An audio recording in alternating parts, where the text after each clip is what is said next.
Guðrún bæjarstjóri í Vogum. Hvað var svona á þínu blaði fyrir ríkisstjórnina? Það var í rauninni okkar brýnasta verkefni sem núna að vegna mikillar fjölgunar á síðasta ári, þar sem íbúum í Vogum fjölgu 20%.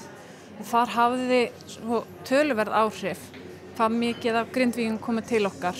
Og nú erum við orðin aðþrengd í húsnæðismálunum og höfum leitað ásjár hjá ríkisstjórninni varðandi húsnæðismál. Að við þurfum að fara í að byggja upp færanlegar einingar fyrir haustið og fjárhagurinn satt best að segja ansi þröngur þar sem við bjuggumst ekki við þessari miklu fjölgun sem varð á síðasta ári.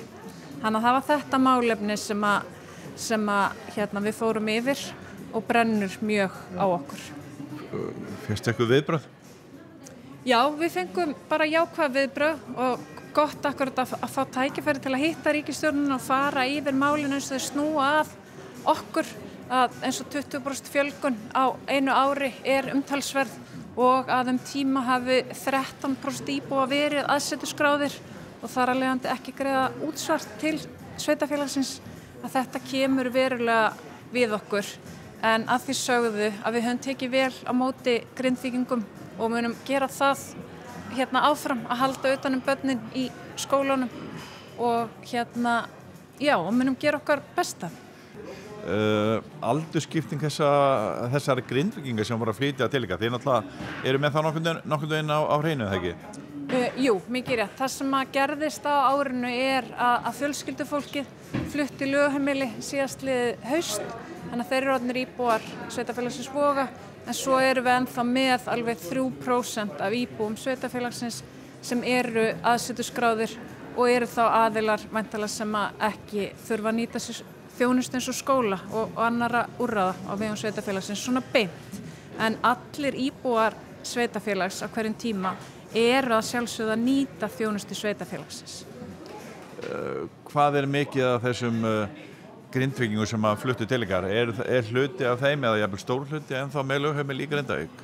Já, það ekki stór hluti en 3% samt sem áður af heildar íbúafjölda töluverður fjöldi en út af því við erum náttúrulega ekki stórt sveitarfélag að þá þetta ekki háar tölur en háar tölur fyrir okkur og við viljum gera vel. Og hvað þá svona næsta skref í því? Það sem sagt að það verður kemur einhver aðstoð í varðandi húsnæðismálin sem kannski stærsta atriði? Að við munum halda samtalinu áfram við ríkisstjórnina með hvaða hætti við getum unnið þetta mál áfram og mér finnst bara vera mjög jákvæður tónn yfir því sem við höfum fram að fræra þessi tölfræði varðandi fólksfjölgunina og eins og fjölgunin í skólanum á síðasta ári, þetta 27% aukning á milli ára, að þetta hefur bara sett ansi margt úr skorðum og sett mikið álag á okkar góða starfsfólk og við viljum geta tekið vel utan Grindvíkinga og haldið bara líka vel utan íbúar okkar sveitarfélags, bæði Grindvíkinga og aðra.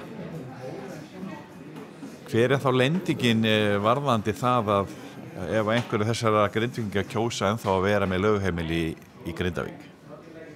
Já, lendingin hlýtur að vera endanum svo að menn flytji lögheimili sitt þar sem að þeir búa hverju sinni.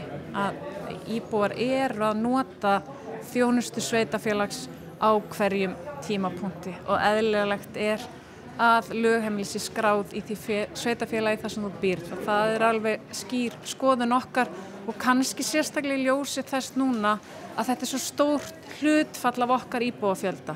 Í öðrum stærri sveitarfélagum getur vel verið að þar sé til staðar bara svigrúm til þess að létta undir með en því miður erum við bara ekki í þeirri stöðu og fjárhagurinn var þröngur fyrir.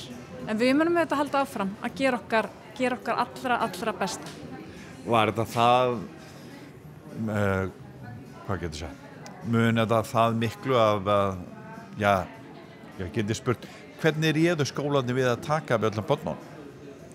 Í rauninu má bara segja að það sé bara verið að nýta hvert einasta fermetra, hvert einasta bara kústahorn á þessum tímapunkti. Að seinasta vor var farið í að þá myndaði starfsfólk skólans teymi og bara þar var hliðrað til innan skólans eins og hægt var fyrir haustið en nú það bara sprungið og það var í rauninni aldrei annað en tímabundið úrræði. Það vilji fyrir því að fara í hönnun við byggingar og við gerðum ráð fyrir því í okkar plönum, en þessi mikla fólksfjölgun sem var á síðasta ári setur þau plön úr skorðum. Þurfti jafnvel að auka við starfsfólk í skólanum út af þessu? Jú, þetta orðið það mikið af börnum að þú sér það þegar aukningin svona mikil að það hefur fjölgað, eðlilega hefur starfsfólki fjölgað og það sem okkur þrengst sniðinn stakkur núna í innviðauppbyggingunni, að það víða þótt að við séum einblína núna á skólan að þá fer að koma þörf líka í leikskóla og ég tala ekki bara okkur sem erum í stjórnsýslunni og erum að þjónusta okkar stofnanir, að við erum bara á öllum vígstöðum í sveitarfélaginu og bara hlaupandi og að gera okkar besta.